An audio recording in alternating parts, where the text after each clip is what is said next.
Fellow species, we meet once again. But hold on to your horses for a little longer.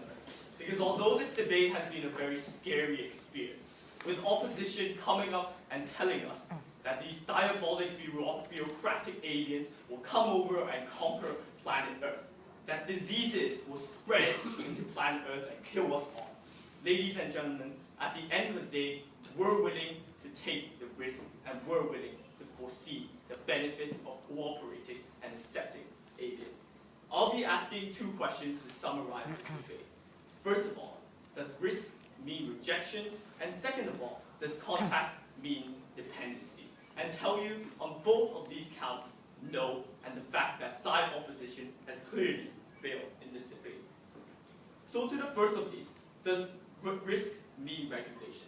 Because they told us at this beginning with very scary adjectives such as strangers, powerful aliens, but we told you that this is not a good enough justification, that we have already means to deal with such risk. Then they came back at us as second speaker. No, your response is not good enough. They're in fact very evil, they're in fact very powerful, they're going to conquer us all. We tell you that in fact, we've conquered and we will conquer once again. My second speaker told you very clearly that we may start as strangers, but we will end as friends. And essentially, we believe that this first contact acts as the first medium in which we build that cooperation and we build that integration. So clearly, we heard on the second speaker an inflated problem of diseases once again. But we tell you that at the end of the day, if they're so technologically developed, won't they have cured such diseases anyway? And won't they have the capacity to help us fight against such diseases? Something we believe that side proposition not being cemented within the crux of this debate. But we tell you also that even the greater risk of rejection overrides the risk they presented us today. Because I told you at the very start of the debate that if we are to reject such first contact, this will in fact exacerbate the hostility and in fact show towards the aliens that we are not willing to cooperate and accept it. We tell you that this in fact will be more dangerous than the risk they present. Second, does contact mean dependency? Because we heard this very alarming story that alien bureaucrats will come over and conquer our world and it will destroy all our scientific developments. Ladies and gentlemen, at the start of this debate, was this debate about aliens, all of the alien population coming over to planet Earth?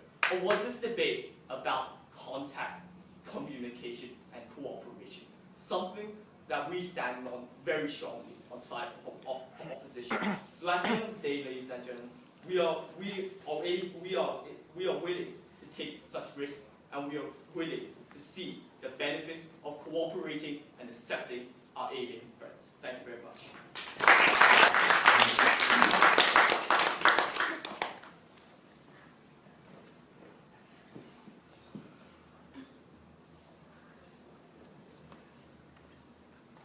To close this debate, we call upon Sarah.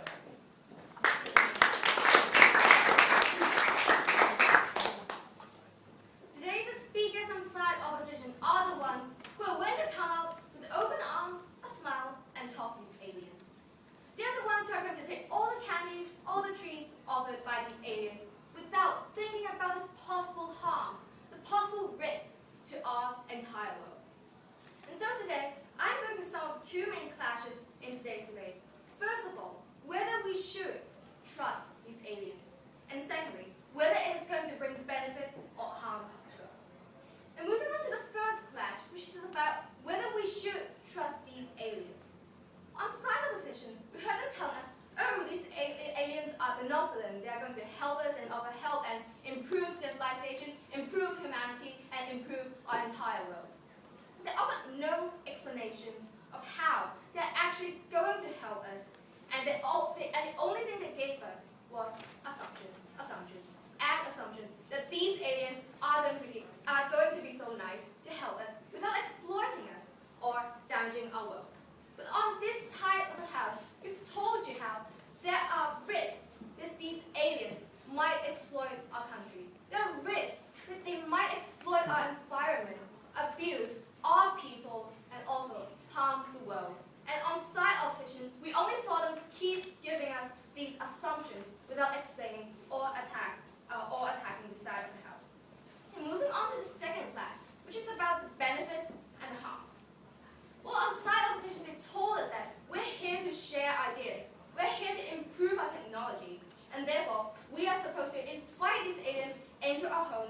into our land without even having any reserve.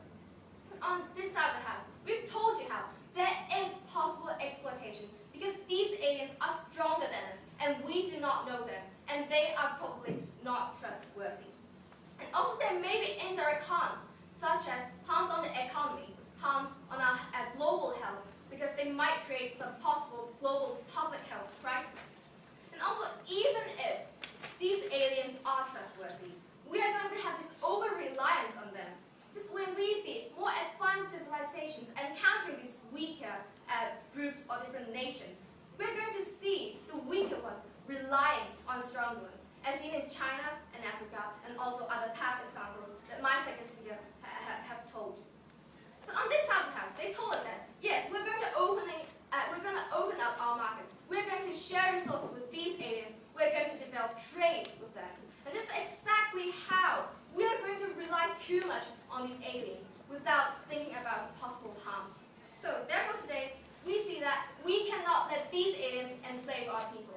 We cannot let them invade our homes. And we cannot let them